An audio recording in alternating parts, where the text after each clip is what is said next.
This show is brought to you by HostBaby.com, web hosting for musicians. Last week, we discussed the pros and cons of music festivals and fairs and started giving you some initial tips on how to book them. This week on episode 15, we continue that conversation because, it's summer, it's spring, it's, at least in the Northern Hemisphere, it's time to put your attention on playing those festivals and fairs. So, Billy, open up the cooler, pass me a cold one. Let's just settle back on the lawn chairs and let's have at it. Rock on. Information, inspiration, motivation for the modern musicpreneur. Time to start your week right. Here it comes, Music Marketing Monday, with your host, Bob Baker, Mr. Buzz Factor, and Billy Gryzak. The Music Marketing Mind. Ready? Are you sure? Set. Here it comes. Swing, baby. Man, oh man, it's time to start the show, but I could go for a brat and some cheese curds and a drink and some cotton candy and a beverage. Oh, wait. Oh, I forgot. We're not actually going to fairs and festivals today. We are talking about fairs and festivals. This is Billy Gryzak, the Music Marketing Mind, and this is my fair buddy, Bob Baker, author of the Guerrilla Music Marketing Handbook, proprietor of thebuzzfactor.com, and I don't quite visualize nearly as well as Billy because I did not sense that I was actually at a fair, but that was a good job. You were there, man. I was in the zone, man. It's like we live in fair and festival city. In fact, it is not even June yet, and did I tell you that we my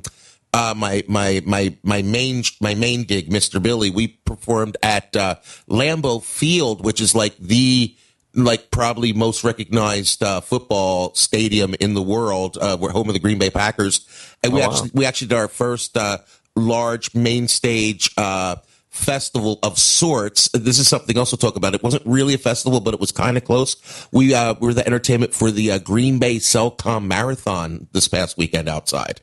And wow. There was 5,000 people there, and it was really cool. And we rocked I'd say we rocked the house, but we rocked the stadium. It was really cool. So was this inside the stadium or outside? They have to do it all in the parking lot because you're not allowed on the grass in Lambeau Field because the lawn is it's $2 million of lawn. So you're not allowed on the grass in there. So yeah. I think it's close enough for you to actually say you did a stadium gig. Oh yeah. I got photos of us. It says Lambeau Field right behind us, man. So yeah, it was great. So anyway, last week we talked about, what are fair gigs, what are festival shows, what are music festival shows, what are the differences, and if you even want to bother playing them at all, because as I mentioned last week, if you're not into the heat, maybe it's not for you, but if you don't mind the heat and if you don't mind the occasional aroma of bratwurst or diesel fuel, whatever, cotton candy or exactly, and large crowds that might not be paying attention to you, but you're still getting paid and you're still there, well, maybe that's for you. So let's try and figure out how we can land some of those gigs today. What do you say, Bob? Yeah, that sounds good. So we covered those pros and cons and the details from a man who has paid many of them, meaning you.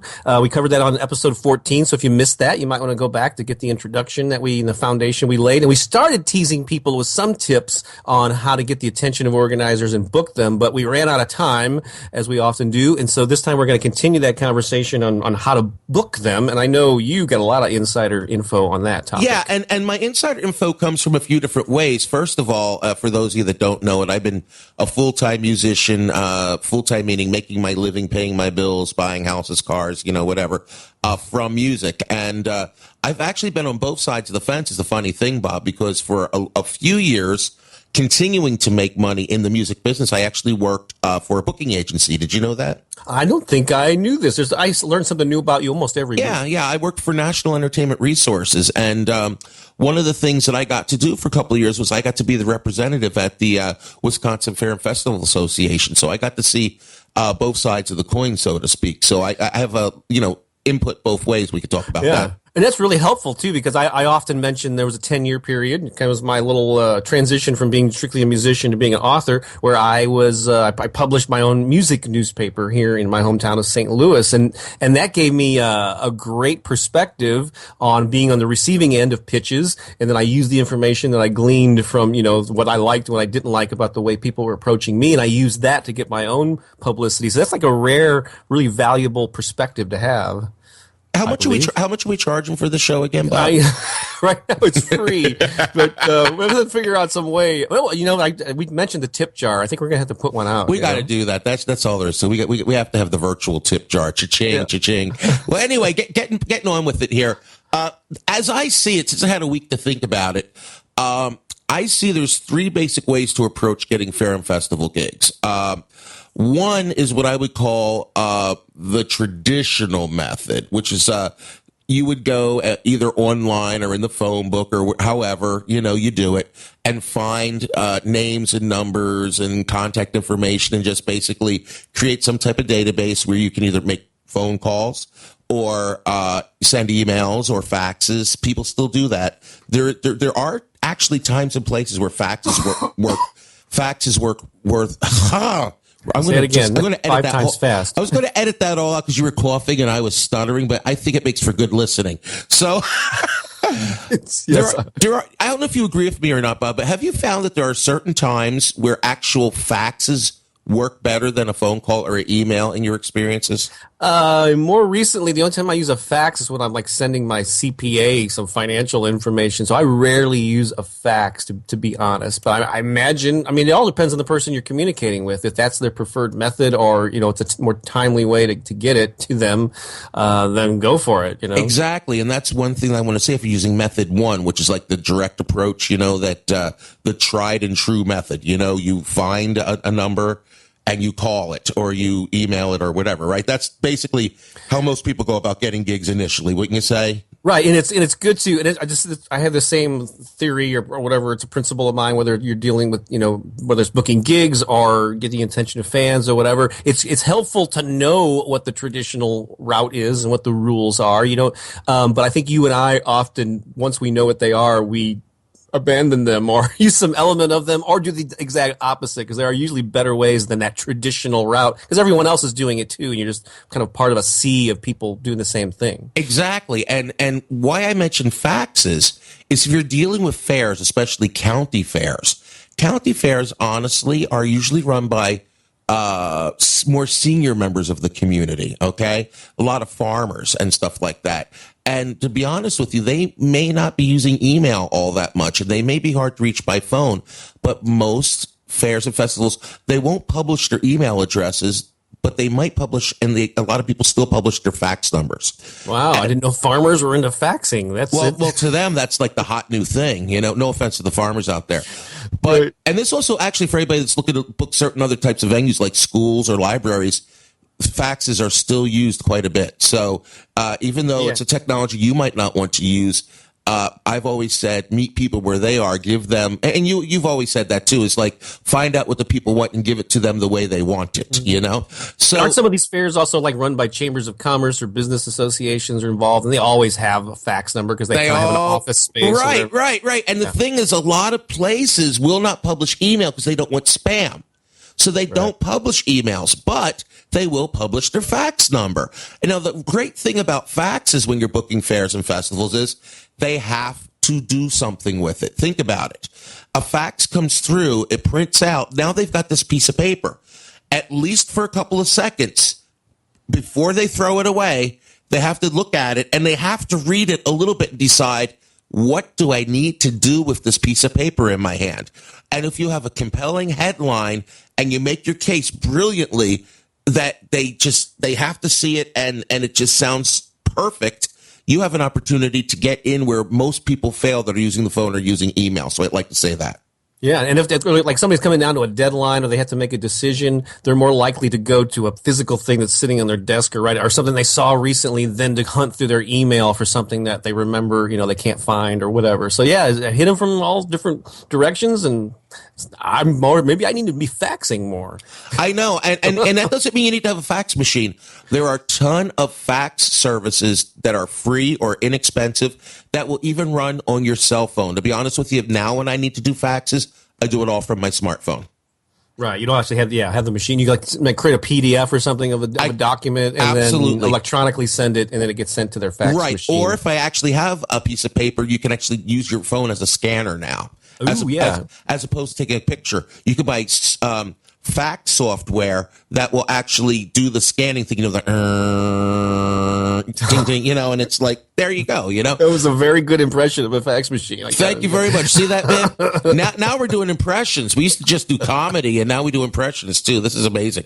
So anyway, don't, think about all of the different ways that you can connect with someone that they may like, they may want to connect with. Okay, don't take for granted that people automatically have email, or they can even answer the phone. That's another thing too. Most fair and festival people are not there, during normal business hours. They usually have answering machines. And this is another great opportunity for you to get your foot through the door. Is whenever you leave a message, you got to leave a message that sounds something like this. So, hello, this is a Mr. Billy, of course, if you're a children's entertainer, your name is Mr. Billy, that's what you would say. But you say, hi, this is Billy from the band Big and Tall. Notice how we switch gears there. And we're a classic rock band. I think we'd be perfect for your festival. If you have a moment, check out my website at bigandtallband.com. And I'd love to talk with you. I'll follow up with you soon.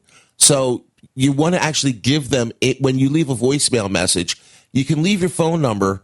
That's great, but you really want to leave your website address, because then they may actually take a look at the band and be sold before they call you. If they call you back with just a phone number, they'll be like, yeah, I got a message you called. What do you want?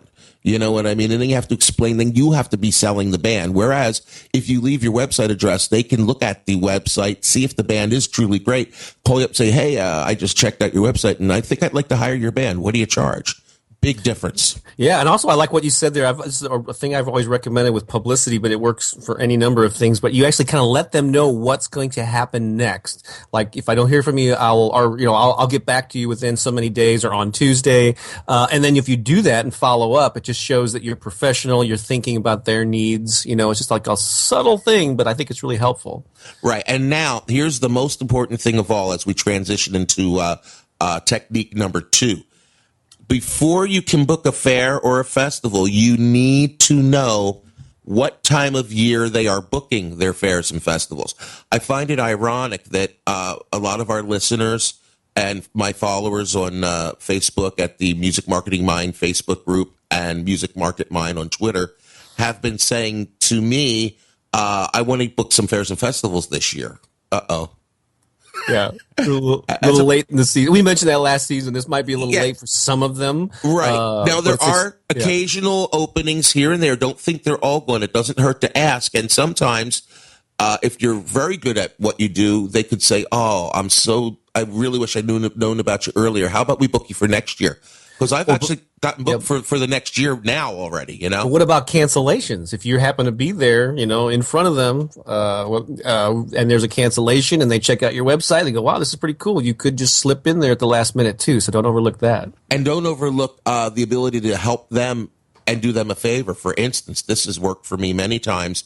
If they're all booked, say, okay, well, I understand your book. Maybe consider us for next year. But, I only live 10 miles from your fair. If the day of the festival comes and the lead singer breaks his leg or, the band truck, I can be there ready to go in 60 minutes. Right, that'd be funny if the lead singer actually did break his leg, then you'd be the number one suspect. This is true, but you know what? Whatever it takes, man. That's a guerrilla strategy we'll get into later. Yeah, but that one requires real guerrillas, So. But no, seriously. And then I also say, if they're already booked, I also say to them things like, well, that's really great. I'd like to work for you sometime. Have you If you need anything, you need some extra sound equipment, or you need somebody to run the soundboard, or check this one out. A lot of people can get gigs, really good gigs, by offering to be, after the bands are booked, to offering to be the stage manager. Check this out. I told you I was going to give you insider ideas. I know people that a lot of fairs and festivals do not have stage managers, and I know one gentleman who has gotten into several because he said, I will offer my services as stage manager. And they're like, well, because that will take all the pressure off you guys. You don't know music. I do. I can get the musicians in and out, get their mics set, get them checked, communicate with the sound man. Everything will run better. And then before you know it, this guy's playing 5-6 years at each festival. Plus he's one of the acts, but he's also the stage manager. And I've seen that done at least a half dozen events I've been to. So I've never heard that tip. That's pretty brilliant. I mean, it takes a lot of effort. And is he just offering that for free as a service, or is there sometimes they have a budget for that? Maybe. No. Well, see, it depends what kind of salesman you are and what your objectives are. If your objective is just to get in there and be their superhero, do it for free if you want to, knowing that you're probably going to be able to play that festival and eventually may have some say over what other bands get booked in there, because I know some of these stage managers have turned into stage bookers, and now they're getting commissions off the bands they're booking. Okay. So that's just this is a little off the wall one, but if you really want to work, what are you willing to do? You know what I mean? That's what I say. Okay. Cool. Now that we've established that you need to know what time of year they're booking, this is a biggie now. Every state has a fair and festival association, okay? And we started to touch on this last week. Basically, what happens usually sometime in December or January, maybe February, all the different people from all the different counties that have all their fairs and festivals usually congregate, and they have a convention. At this convention, there are a few things that go on. For starters, there's a area that's like vendors where people have they want to have a rodeo, they have lighting, staging, emergency vehicles, whatever, fencing, monster trucks. And some bands do go in and buy tables and set up tables and booths there. A lot of booking agents do that. That's what I did when I went there. That is one way for people to see you. Okay. So what, you need to join, and my highest recommendation, this is way 2, this is technique number 2, is to actually join each and every fair and festival association in every state you want to play in. Wow. And now this is expensive, but these gigs pay really well. And for all the musicians out there that are saying there's no money in music and I can't make money in music, well, you're not playing fairs and festivals, because that's where the money is. It truly is. And obscene amounts of money in some cases. It's amazing. Wow. So the thing here is that you want to join the festival associations. And all you have to do, for instance, I just typed into Google before the show here, I typed in Fair and Festivals USA. I've got 7 million hits. and there are so many websites out there that list the fairs and the festivals. And they list sometimes contact information. There's a Wikipedia site that lists festivals by subject, beer festivals, cheese festivals, music festivals. And then what you do is you choose what states you want to play in and join their association. Now, it doesn't mean you have to go to the convention, because if you don't go, you're still a member and you still get the information, the insider information, like the actual phone numbers and the actual email addresses of all the fairs and festivals, which may be worth the price right there. Cool. Just curious, what is the range of fees for each of these to join? I assume it's an annual fee. What's been your experience with? Are we talking $20? We're talking about $200 per association? We're talking usually between 150 and 350 a year per organization. Oh, wow. Per organization, but that's for a whole state. Right. Okay. Yeah. That's for a whole state. And then, like, for instance, in Wisconsin, I lost track. There's over 100 fairs and festivals in Wisconsin. So if you were only able to book like 10 shows you could do the math. I mean, come on. I mean, it more than pays for itself. Even 1 or 2 shows would earn your money back. One show even. Yeah. You know, and then the other thing that you need to know about joining, now you have some options. Once you're a member, you get all this information. Or you could just sit back and get that information and use that. That's good. Better you can send information to them and they'll put it out on a table. That's even a little bit better. Third, you can buy a booth, and that can get pricey. Booths run anywhere usually between $500 and $2,000 for a booth for the week, but you're right in front of the people. You can actually show them your stuff. You can shake their hands. You can book gigs right on the spot, because what I've seen is they send out the entertainment committee. They go to all the booths with their calendars, and they leave that day typically booked up. So I think it's a really good idea to go to the associations. I think that's where most of the booking happens, okay, from my experiences. Now, the other thing you can do once you're a member of the fair and festival organizations is they have showcases where they have the bands playing all day. You usually get like about a 15 to 30-minute slot where you can do your thing. Sound and lights are provided, and it's not easy to get in. You have to submit, and they only have a limited amount of spots, and they don't let you do it every year because everybody wants to showcase, because anybody that showcases that doesn't totally suck gets booked. And as I mentioned last week, it's similar to the NACA, which is the college booking events that happen around the country. Sounds like a similar thing, only geared for festivals and fairs. Exactly, you know, and it's also a good idea to remember if you're playing for fairs and festival people. Again, it's family oriented. A lot of country, to be honest with you, country rock, classic rock in the Midwest. I am seeing more hip hop acts, to be honest with you, lately.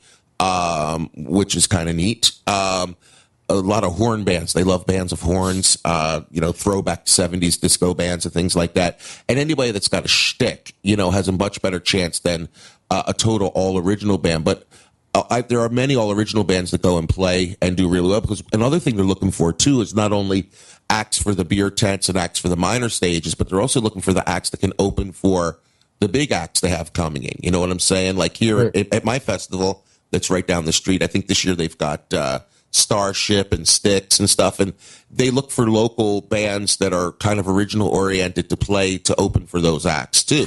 Yeah, I imagine there'd be a lot of different criteria, because like for a typical like bar or a typical venue in a city, there are certain things that the bar would like to have. It's like we want people to dance, so they hang out all night, have a good time with their friends, order a lot of drinks. At a festival, I wouldn't think that dancing would be like a big priority. We need a dance band. You just need something that's going to be entertaining and appropriate for the audience. Which I guess you can get away with more originals and all that stuff, right? Yeah, and the funny thing is, here's the sad part about fairs and festivals, but it's also a good thing. You just have to. Come on, Billy, let it out. Give us the raw truth here. You think when you think you're playing on the big stage at the fair and festival, like I said last weekend, I played to 5,000 people technically, right? Right. Were all 5,000 people riveted to my show? In your case, I would like to think yes, but probably not. Well, I did post a bunch of pictures, and if you look at our stage, we do have a sea of people in front of us, because we do things to make people come closer, which maybe we'll talk about that next week. Ooh, little tease, yeah. But they're often talking to each other. There's all sorts of distractions around them. There's the cotton candy machine and the carnival games and the horses and all that stuff. You're part of the atmosphere in these. Right. But it's a big picture atmosphere, and you're just one part of it. Right. And also, to be honest with you, especially with the earlier in the day slots, what you really are is a gigantic jukebox. But you're an important part, because you play so loud that they can hear you everywhere, and so if you sound really good, you can draw people in. If you have an interesting visual, you can keep people there. You know what I mean? And if you're really easy to work with, and you're really nice, and you do more than the buyers expect, they'll have you back every year. Awesome. Okay, now, so we talked about that. Now, I want to finish up this fair and festival thing with a couple of super insider tips, okay? So also, sometimes you can pay a little extra instead of having a booth. You can get what's called a strolling license, which means you can actually walk around the venue with your guitar. If you're let's say you're a solo act, you can walk around with your guitar and just perform for people while they're walking around, which is really great. Shaking hands, handing out stuff. The other thing that you can do is you can typically put up posters everywhere. to promote your act and your website and all that. And one of the best places to put it, ready for this, is the elevator in the hotel. Oh. That is the best place because everybody uses the elevator, and that is the best place for people to see your posters. Bet you didn't see that. Are you talking about the festival, or are you talking about these association meetings? No. We're back to the association meeting. Okay, I was just saying, usually Right. there's not a hotel associated with a festival. Right. But So okay, this is important now. So think about what I'm saying here. They usually take place like a Ramada, Sheridan's, that kind of place, event convention centers, right? And typically everybody stays there at the hotel where the convention is, okay? So all of the people that are there have to ride the elevator like all the time. So that is the best place to leave your material, believe it or not, is in the elevator. I've seen that done in a lot of conferences, Yep, you got it. And it's scattered all about the hallways and stuff. But Now. but you're probably one of the only people doing it at one of those events. All right, now here's the super insider tip. This is the Billy Gryzak method, and everybody just send $100, $250, whatever, to Billy Gryzak at PayPal. Okay, Come on, folks, get your notebooks, lean in. All right, now okay, this is some serious crap here. Check it out. What I recommend you do, I don't think you need to get a booth. I don't think you need to do the showcase. What I think you need to do, and I've done this with amazing amounts of success, and I've seen other people do it, is you book a room for the duration of the event. And your band goes there, and you bring some other friends. And what you do is you get a room, and some of the places have like balconies and stuff. And if you go to hotels that have balconies, believe it or not, people come equipped with banners that they hang outside of their room and on the balconies by the room. And it says, my band is in room 206, come and visit. All right. And then the other thing that they do is on their posters, they say, every hour, on the hour, we're going to be doing an acoustic show in our motel room. Come on up to listen to some great music, have some free beer and hors d'oeuvres. Or, we're going to show you our video playing at the Mega Fest, and we're going to be giving out pizza, whatever it takes. And what you do basically is get these people with the lure of, free food, fun, whatever. Invite them into your motel room where you can do little acoustic sets or show videos and actually book them right there in the room because you've got them. You can show them exactly who you are, what you're going to do. And, it's amazing how well that works. I see that. Basically create your own hospitality room with a little bit of live entertainment, and you invite people up. Some people you invite up for private showings that are really important, or you just have your hourly shows, whatever it takes. The rest of the time, you got to make sure you're walking around the venue, the floor with your business cards and your download cards and all that stuff, and just observe, meet people, and when you see other vendors there that you could piggyback with that have already paid the $2,000 for the booth, try to find a way to have them be interested in selling you. And if you're saying, hey, I'll send people over here to your booth, but when you do, give them one of my cards. This is the golden goose of the fair and festival conventions. Well, you mentioned the word piggyback, which I was going to use. You're sort of piggybacking on an already existing event and like having a sort of an unofficial showcase in your room.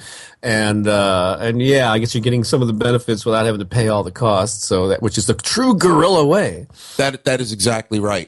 So, and sometimes I've actually seen a couple of entertainers. I've seen magicians do this and a singer finding someone on the floor that's got something else they're doing, like stage rigging or something, and they'll actually say, hey, if you let me stand over here by your booth and juggle, it'll draw more people over. Do you mind if I juggle? And I can hand out business cards. Boom. Now you didn't have to pay that $2,000 and you're still getting the traffic. That's cool. Wow. We're about 30 minutes and just there was no shortage of insider tips. Right. And we still didn't get to technique number 3. Maybe I should save that for next week. Yeah, we probably should. Do you want to play Jason's voicemail as a little tease to heading into next week? Yeah, or what? Actually, one of our main followers, fans, friends out there, Jason Didner from Jungle Jim Jam in New Jersey, got on the speak pipe, which we love, and sent us this message. This is Jason from the Jungle Jim Jam. Thank you for covering a very timely topic about playing outdoor events. I believe that there's sort of a set of chops to be developed to do this well, just like there is for playing bars or coffee houses. And there are levels on the way up to playing the big state fairs. I think a good starting point, of course, is playing local school fundraisers that are outdoors, anything like that, and really working and practicing how you're going to get an audience to watch you once you're there, out of all the other activities that they have to do. There's maybe thousands of people milling about, but it's not uncommon for a band to have 2 or 3 people actually watching them while they're playing. So I'd sure like to talk about some of the marketing strategies that you use leading up to the gig and then at the gig to make your performance an event when there are events happening all over the place in this one area.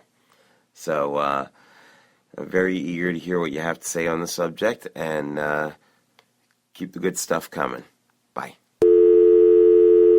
Big thanks to Jason for taking the time to leave us a voicemail through our SpeakPipe apps. And you started one of your own, didn't you? Yeah, that's right. We both have one. Mine is speakpipe.com/music marketing mind. And what's yours?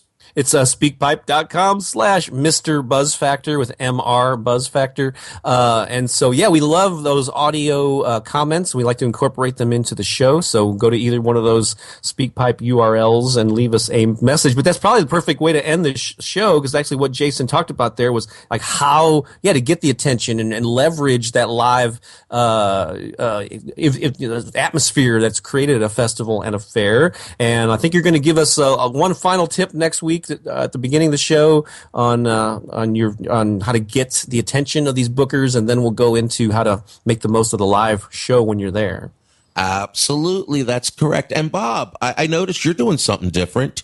I take it that you're dipping your toe in the fiction writing world now. I am, yeah. The last couple of years, I've had all these sideline or back burner projects that I really wasn't bringing into the public eye, because I wanted to focus on music marketing and all the resources that I create, for musicians, for authors, for creative people. But the last couple of years, I'm like, what the heck? Why am I hiding these gifts? And so not only can I share them, but I think it's also, I'm finding it's inspiring a lot of other people to do the same thing with their own talents. So anyway. I started. I've had a couple of fictional stories on my hard drive, and I decided to go ahead and just come out of the fiction writing closet and start sharing them. And so, it's actually, not surprisingly, it's a story about a music journalist in St. Louis, Missouri. I wonder where I got that idea. Who does this ends up being assigned to do a story on this female singer who's about to release an album, and it's about this. It turns into a mystery and a thriller and a little bit of romance thrown in there. There's actually car chases and everything. Wow! Eventually, well, this is a big budget book. It is. I can see it. I'm trying to figure out who's going to play the different parts in the movie. But no, I'm starting to post sections of it online. And if you go to thebuzzfactor.com, click the blog tab at the top, and then look for a recent post that says, like fiction, you can read my rock and roll novella for free. And so thanks for mentioning that. But I always got something new I'm going just to keep myself interested in life and creativity, Wow. Well, I have a new project I just started. It's called Quit Your Day Job, Be a Full-Time Musician. And this is a series of live shows that are not recorded. They're like a live event. It happens, and once it's done, it's done. Those are at Concert Window, concertwindow.com. You can look for that, Quit Your Day Job. And I'm also, Bob, I'm publicly announcing this. I'm actually launching a new podcast. And the new podcast is actually a companion to the web show, and it's called Quit Your Day Job, Be a Musician, be a full-time musician. And I'm actively searching for musicians that make a full-time living with music in any way that would like to be a guest on the show and be featured on the show. So if you're making your living, whether it's playing, singing, writing, recording, doing sound, anything, writing about music, anything that has to do with music, and you make your living with it, we want to tell your story. We want to share your story. That's cool. Another podcast. Yeah, I'm just not busy enough, Bob. I know. Same here. I'm writing fiction. I'm doing visual art. I'm teaching improv comedy classes. Yeah, I think both of us are a little bit nuts. Yeah, that's what you got to be. Well, anyway, speaking of nuts, I'm hungry. So that was a festival reference. I assume. Yeah, Nut Fest. Oh gosh, that sounds horrible. Bob, get us out of here. Send us All right, out of here, man. Let's wrap it up. Thank you for listening and downloading here on episode 15. We'll be back next week with more on festivals and fairs. Thanks so much. Have a great week in the meantime. Bye. So long. Nut Fest. Nut Fest. Well, you said Cheese Fest, so I guess that makes sense. Yeah.